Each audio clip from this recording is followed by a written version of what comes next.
ওগো আল্লাহ, ওগো মালিক, তুমি ছাড়া তো আমাদের আর কেউ নাই, তুমি ছাড়া তো আমার আর কেউ নাই। আল্লাহ গো, তুমি যদি মাফ না করো কে আমাকে মাফ করবে?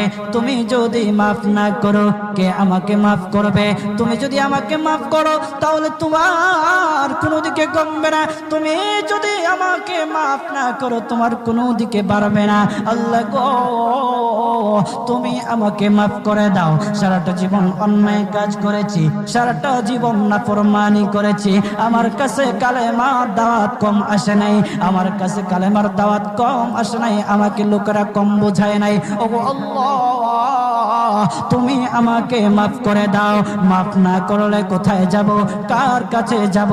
বাবা যখন মারে তখন মার কাছে আশ্রয় নেওয়া যায়, মা যখন প্রহার করে তখন বাবার কাছে আশ্রয় নেওয়া যায়, বাবা মা যখন প্রহার করে তখন দুনিয়ার কারো না কারো কাছে আশ্রয় নেওয়া যায়। ওগো আল্লাহ, ওগো মালিক, তুমি যদি আমাকে মারো, তুমি যদি আমাকে আযাব দাও, ওগো আল্লাহ, কার কাছে যাব, কার কাছে গিয়ে মাফ চাইবো?